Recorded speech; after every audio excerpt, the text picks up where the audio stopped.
When I grow up, I want to claw my way into middle management. This uninspiring quote never escaped the lips of any 10-year-old child, ever. And this is the quote that my guest today, Lisa Earle McCleod, used to introduce the first chapter of her book, Leading with Noble Purpose. Her message is clear. We had big dreams as children, and not once did we imagine entering the workforce one day feeling like a cog in a wheel with no real purpose other than to help some executives generate profit for shareholders. Lisa argues that the work we do matters, regardless of our profession, and leaders have an incredible opportunity to engage their employees by connecting them with their noble purpose. This is E3.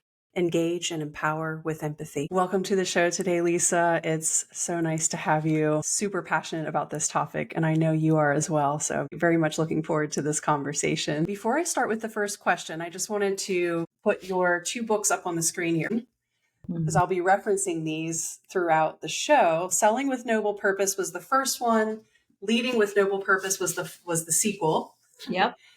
Both of them are excellent reads, by the way. Let's start with Selling with Noble Purpose, because you talk a lot about NSP, or Noble Sales Purpose, in that book, and how it serves as a North Star for all teams across the business, not just sales. Tell us a little bit more what that means.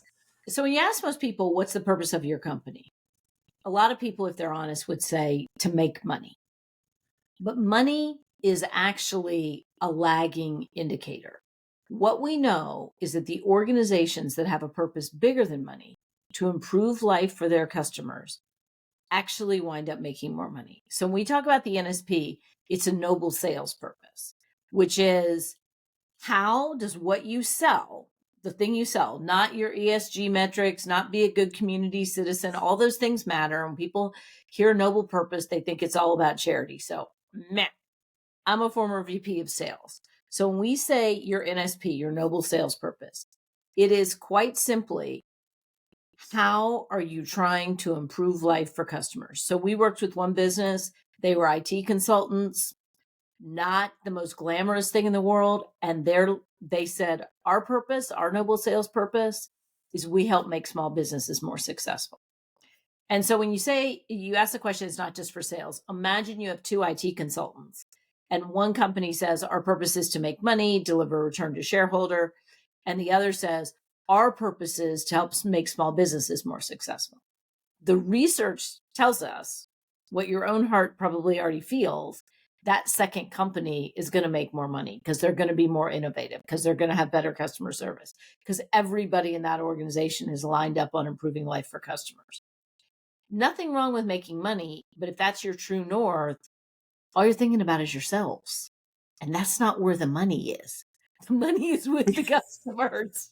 You can look inward and say, how can we make more money? How can we make more money? And you can cut some expenses and you can maybe go after some new markets. You won't have a very good story to tell them. If your story is, well, we're calling on you because we need to make more money. The noble sales purpose is, how do you make a difference to customers? I love that perspective, and it reminds me a lot of some job interviews I've participated in recently, because you don't often think about purpose being infused into recruitment.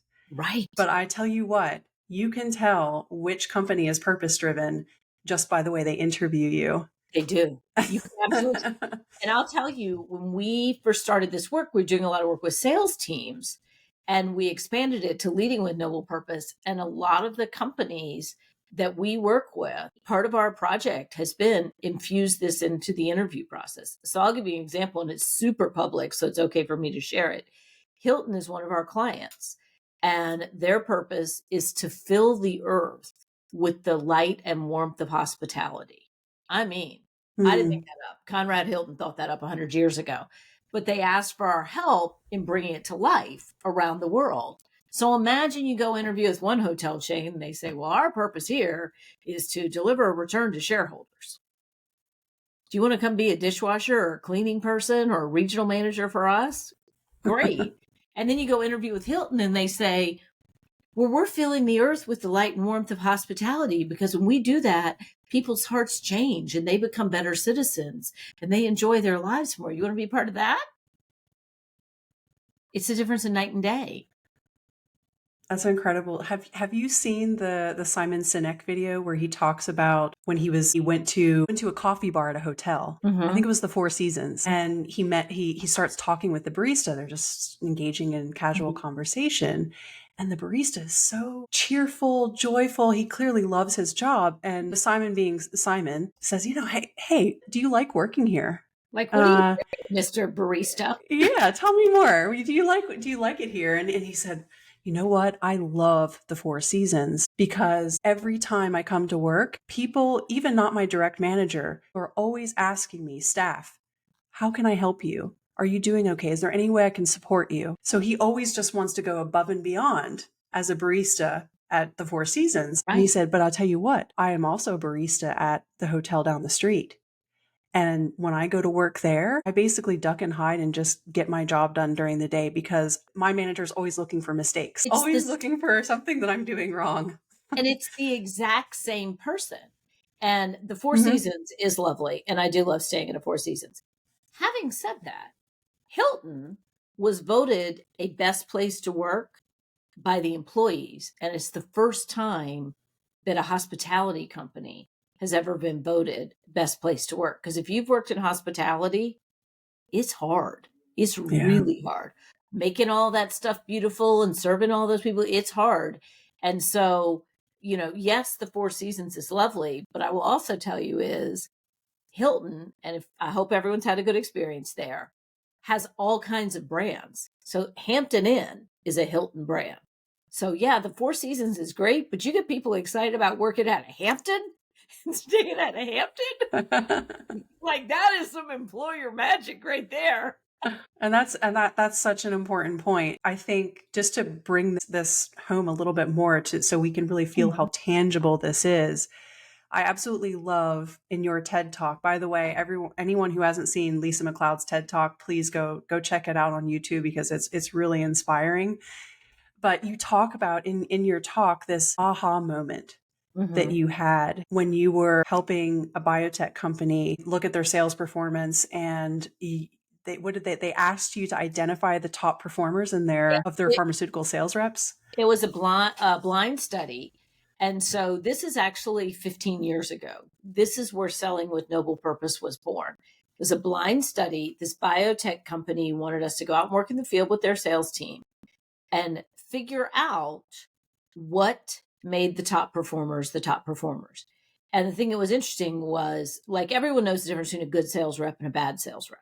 Like that's a very clear set of discernible skills. A good sales reps know their product. They make sales calls. They, have some communication skills. It's a set of skills we can hire for and teach. But the difference between good and exceptional is harder to put your finger on. And that's what they wanted to know. And so the way that they went about it was interesting. They said, we want to do a blind study. So you're not going to know who the exceptional performers are. You're going to go out in the field. You're going to shadow these sales reps. And that's what we did. We go out in the field, we shadow these sales reps. And everyone we worked with was either good or exceptional. So everyone was, in the 75 percentile or the 99th percentile. And they were hoping that we would see something that they didn't. And we looked at everything. How many calls did they make? What questions did they ask? What was their backgrounds? We did these interviews and we were near the end of the study. And I was with this one particular representative, and I had been a sales coach for a long time, so I was really good at watching people and picking apart behaviors in a nice way. But, looking at behavior and saying, well, this one asked more insightful questions. This one asked a couple extra questions. This one was focused on features. This other one was focused on the doctor's practice. I can pick those things apart. But I asked a question of this one sales rep that was not on our list, and it was on our little behavioral checklist. I said, what do you think about when you go on sales calls? And she described this one particular patient that had come up to her and said, are you the representative for this drug? The rep said, yes. The lady says, well, you gave me my life back, prior to taking this arthritis drug. I can go anywhere. I can do anything now. I can fly across the country. I can visit my grandkids. And so this sales rep is telling me this. This is in a very suited up scientific environment. And she is speaking very emotionally. And she said, that's why I do this job. She's my purpose. I think about her every single morning, and how many more people are like that. And so, like I said, I'd been a sales coach for a long time, and I always knew that there was a qualitative difference in exceptional performers. I could feel it on the calls. I could see it. I always knew it was there. This was the first time where I got a really clear sense of where it was coming from. And you know how you have those moments where you see something or learn something, like in the movie when someone discovers something about someone else and then they like backfill all this other stuff and everything else makes sense. Do you know what I mean? Like a lot of times if somebody finds out their spouse is having an affair, they go, da, da, da, da, or they unlock the secret to something and go, oh, wait, this. That's what it was like for me. I sat on the plane the whole way home thinking about this, and I backfilled 15 years of coaching sales reps. And I went, that's it. We have not named it before. So I go back through the interviews looking for this sense of this thing I now call noble purpose. And I found 4 other reps that alluded to it in the anecdotal comments. It was only because we'd taken such good notes. One guy talked about his dad being a doctor. It's a harder job than people think. I want to help the doctor. So I found 5 people, including the one rep. And at the end of the study, they said, who do you think our top performers are? And I said, I think it's these 5. And I was right. And so now the question is, how do you know? And I didn't quite have my act together. And so I said, well, they have a different story in their hearts, which is true. Mm. But I said that to a room of scientists and finance people, and they're like, what? But, I did get the top 5 right. So like, I must know something. But they're like, what?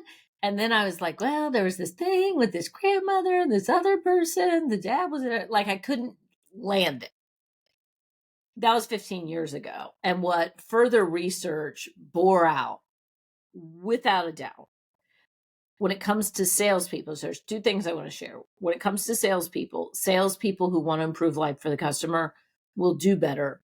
They will outperform salespeople who focus on their own targets and quotas. And the difference is really simple. The sellers who go in thinking, how can I make their life better? How can I give them a better ROI on this? And they don't give away the store. They actually sell at higher margins. Those people will do better than that transactional rep that's like, how can I close this today? So that's one thing. Pull all that together, and companies with a purpose bigger than money outperform the market by over 350%, because it's where you're pointed. And if I'm pointed in a customer, whether I'm selling a biotech thing and thinking, gosh, they probably have patients like that grandmother, I got to find them, or whether I'm selling some complex, tech solution or consulting solution, if my job, my true north is I'm going to create something better, I'm going to leave this customer better as a result of doing business with me, I ask an entirely different set of questions. I ladder up to their strategic objectives. I'm much more aware of the organizational chart, all of those things. But if I'm just there trying to close it, it's not a bad way to be, but it's going to be a one and done, and it's going to be a low margin commoditized sale. And so people often think, oh, this noble purpose means you sell at a cheap price or you just give it away. That's not it at all. In fact, it's the opposite of that. It's you going in and partnering with your customer, either individually as a seller or as a company. I mean, there's a lot of examples. We can go back to some of the classics. Netflix out innovated Blockbuster because Blockbuster sat in a room and said, how can we make more money? And decided to put overpriced candy at their checkout and make their entire experience of walking in the store terrible as a parent. And Netflix said, hey, how can we make home entertainment better? So one company was thinking about how can we improve margin? The other company was thinking about how can we do something really innovative for our customers? And we know how that turned out. Oh, yeah. Not a happy ending. I got 100 more examples just like that. That's the most obvious one. Yeah. You talked a lot about salespeople. How does this sense of noble purpose cascade across the organization to other departments? And so the research started in sales, and we now go across organizations. So Hilton, like every person, every coat check person in every country in the world knows we're here to fill the earth with the light and warmth of hospitality. And the reason that that is important is once we get beyond food and shelter, human beings have two fundamental needs: belonging and significance. In fact, some would say if we don't have those, it's just as important as food and shelter. Belonging is I want to be part of something bigger than myself. And significance is I need to know my part matters. And so when you have this clarity of purpose, so let's use the example I talked about earlier. We help make small businesses more successful. If I'm sitting back in billing and I never meet a small business owner, if our company's trying to make small businesses more stuff, and I never meet a small business owner, but the salespeople come in and tell me stories about them, the operations people say, hey, we really helped this company, then what I'm doing, this task that I'm doing now has meaning. And if you don't think that the difference between doing it and doing it knowing that it makes a difference, I'm going to ask you to think about parenting and education. Think about a parent, think about a teacher. I can deliver the lesson, but if I know that I am creating future scientists, it's going to be totally different. If I'm a parent, I can come home and I can get dinner on the table. And lots of nights, that was the bare minimum. That's all I could do. But if I know that I am raising, in my case, the future president of the United States, give it a while, she'll get there.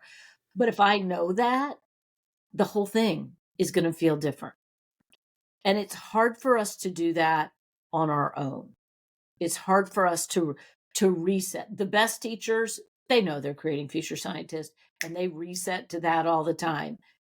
But even the best of us have bad days, and most of us need help with that reset. And that's why getting an organization with clarity of purpose, even if it's just your team of 5, if you are clear on how you make a difference, you can reset to that.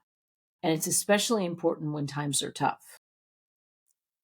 That's actually a really good segue into the next question I had for you. I actually was asked to lead an organization through change recently. And during that time, I was having a discussion with one of the senior finance leaders who he actually told me, he's like, I'm a numbers guy, Rebecca, but I'm also very purpose driven, just so you know.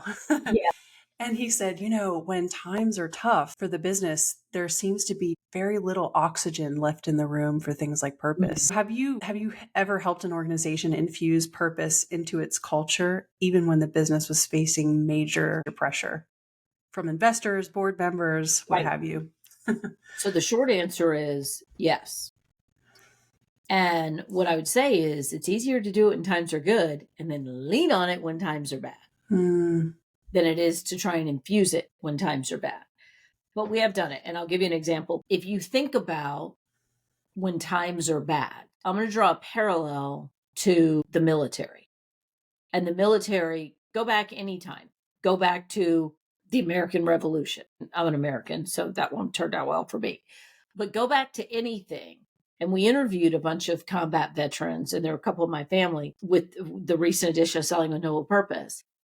And when things are going south, that is when you reset to the larger purpose. That's when you need it the most when things are going badly.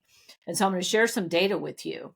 There was a study done by a former Procter & Gamble colleague of mine, Jim Stingle, and it was across 10,000 brands over a 10-year period. And this period of time included the recession. And what he found was these purpose-driven brands outperformed the market by over 350%. But here's what was interesting in the recession. So global recession, everybody's hearing this is the 2008, 2009 recession. And so you have one set of companies that goes, oh my God, how are we going to make money? We got to cut, we got to make money. And the other set of companies, a small subset of companies, about 10%, said, okay, the recession's real. We're probably going to have to make some cuts. Circumstances don't change. But what they said is our true north is improving life for customers. So when your true north is improving life for customers, you make different cuts. You bring customers in and ask them questions. You do things very, very differently. And so coming out of the recession, those companies that turned inward didn't do as well. But the companies that said, okay, this is a bad time, there's nothing we can do about that. But what we can do is double down on our customers. They're going through this too. We can call them in. We can ask, how can we best support you with the situation that we're in? What do you all need at this time? And again, we're economically challenged, so we're not going to give away the store here, but we're going to partner with you. And so we have done this for a couple of companies. It is more challenging when the purpose is not there to begin with. But the thing I'll say is, and we did do this with a company in the scientific space, and just because they haven't declared a purpose doesn't mean they don't have one. Because in most companies, there is an implicit sense of purpose. So with this company, they had lost some big customers. They were really challenged. I worked backstage with the CEO because that's the other thing. They're not going to be able to sell their board. We're doing this big consulting project. Yeah, that wasn't going to go over.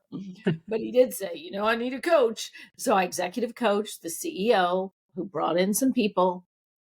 And what we did was, and it was very brave of him to say, we're going to go back to the essence of who we are. They'd lost some very big customers. So it wasn't a bad economy, but they'd lost like 30% of their business overnight. And it wasn't even their fault. They lost it because the customers got bought by someone, and there it goes. Yeah. And he said, we're going to go back to our roots on why people buy from us in the first place. And we did have a purpose. And here is how we were improving customers' lives. And we came up with a purpose statement and we said, we're going to double down on that. And you still have to make tough decisions. You absolutely do. You're just using a different lens. Yeah, that's really refreshing. At the same time, it all sounds well and good, but how do you measure success? I mean, what kind of key performance indicators would you put in place to really measure the impact of purpose in an organization? The traditional metrics that we use, revenue, profit, let's just go to those. Yeah. Those are reflective of your sense of purpose and how well you're adding value to customers. The challenge is they're lagging indicators. They're the result of the thoughts and feelings your employees had 2 years ago. The quantitative metrics are always lagging indicators. And the further you get away from the customer, the more lagging they are. So they're real. And we've shown, dramatic increases in those. But that takes a little bit of time. So what you want to look at, what's been really successful for us, is helping our clients look at leading indicators. And leading indicators are more qualitative. They're less perfect, but they are, exactly as the name sounds, the leading indicator.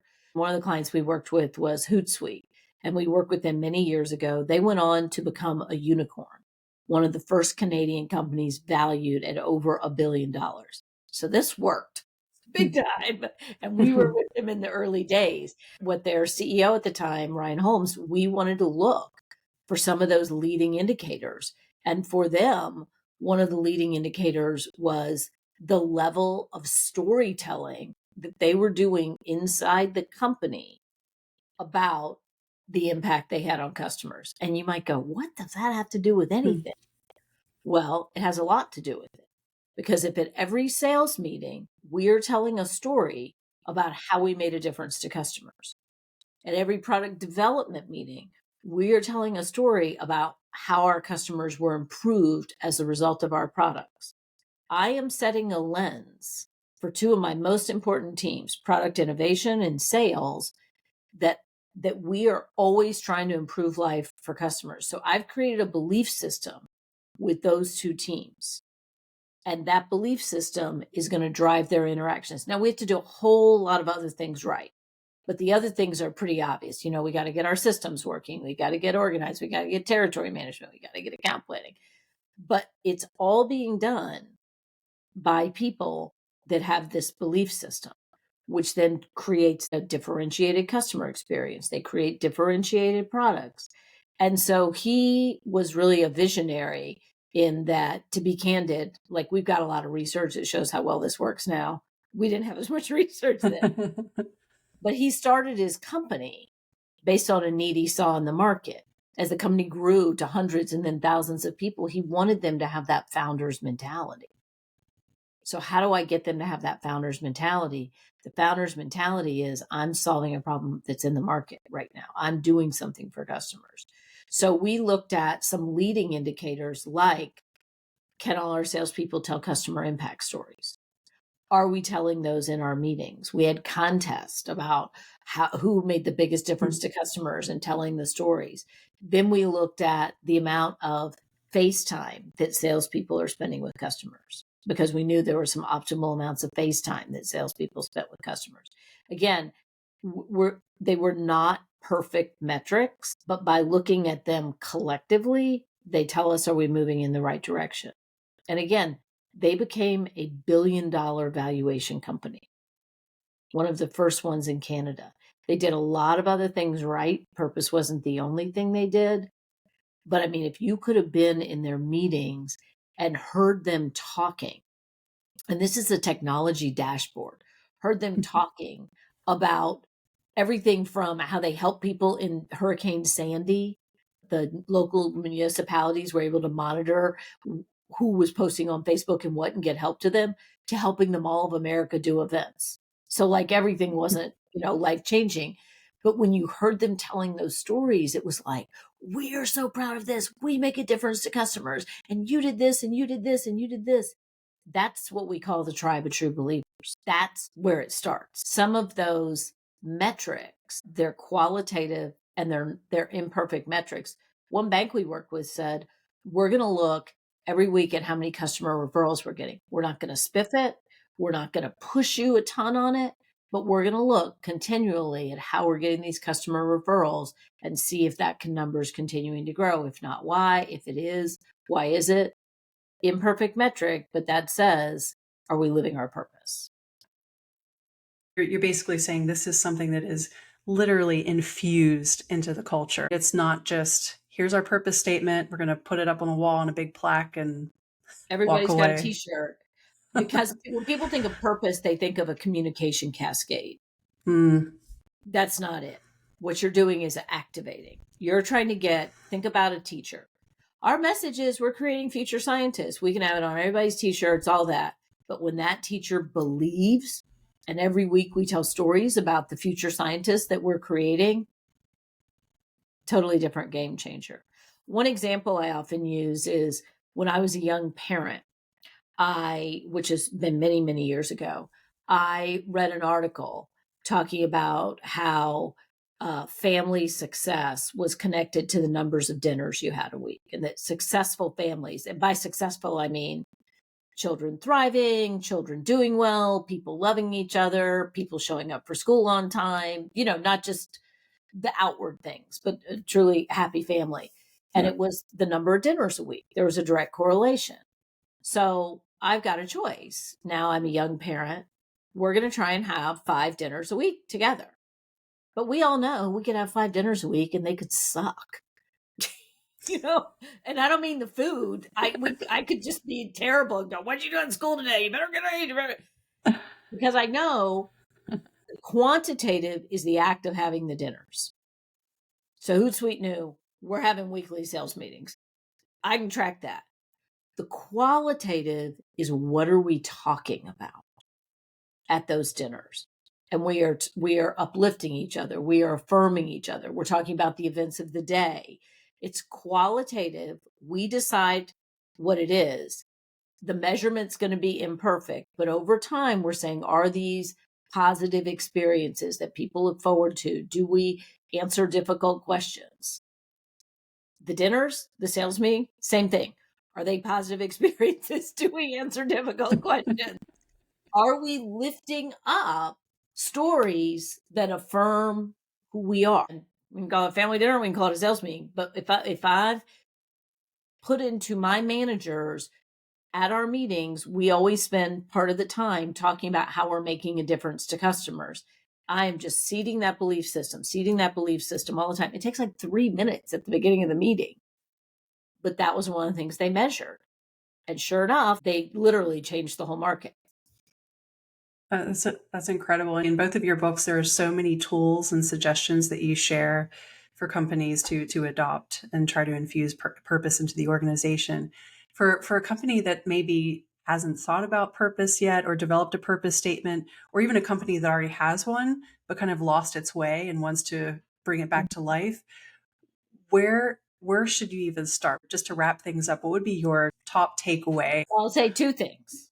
First, buy the books. I do appreciate you noticing.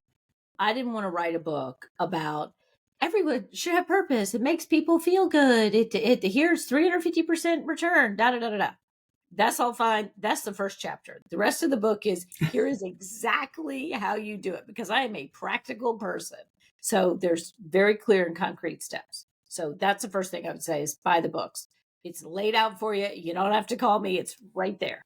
In the time it takes for you to download the book or wait for your Amazon, here's one thing you can do tomorrow morning before you start to read. Go to your team and ask one question. How are customers different as a result of doing business with us? So I was just with a team today and we asked this question and the team said, well, we're a trustworthy vendor. We make life easier for them. I'm like, okay, how? Give me an example. How did we make life easier for them? Well, we make the ordering process simpler. What does that do? Well, then when that's simpler, they can save about 30 minutes. And then they go here. Do you see how we're getting more and more specific? So if you are the CEO of a company, ask this at your next meeting. If you are a middle manager and 4 people work for you, and you are on a Zoom call tomorrow, say, how are customers different as a result of doing business with us? We call it the game-changing question. If you can get your team to answer that question with specificity and think about the ripple effect. So specificity and also some level of emotion. So it's not just, well, they're 2 degrees better. Like, what does that mean to actual real life human beings? If you can get an answer to that, it can be a paragraph, it can be a bunch of bullet points, that becomes your new story. That's the story of your business. I'm glad you brought up that point, because I actually did that exercise with the network of change agents I was leading during change management. They were all customer facing. So I had customer service, I had tech support, I had account managers, and across the board of the 30 people I was leading, the consensus was we're problem solvers.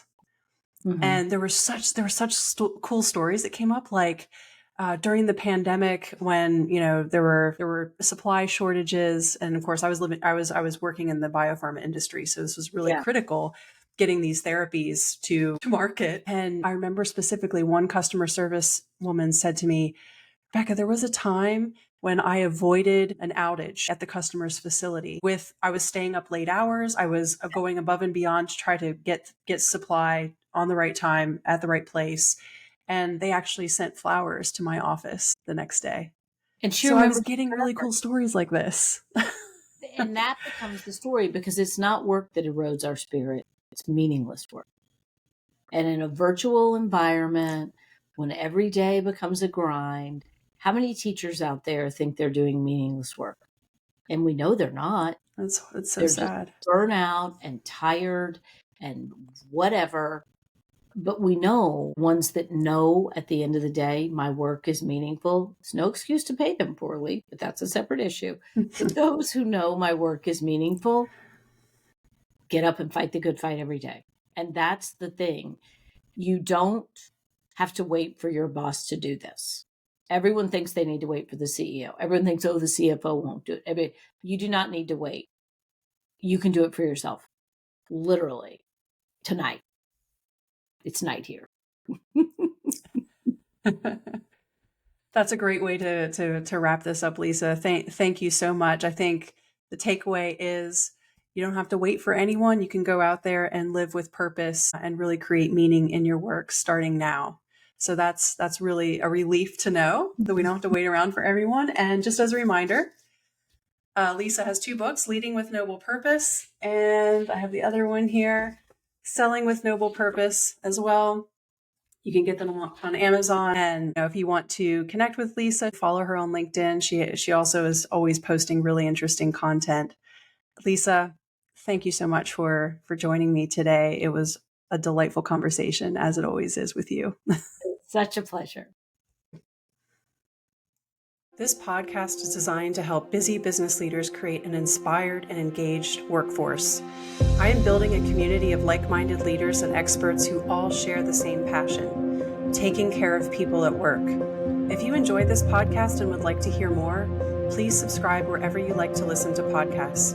If you know someone who I should interview or should be part of this community, please connect with me on LinkedIn. Life is too short. Let's take care of each other at work so that together we can make this world a better place.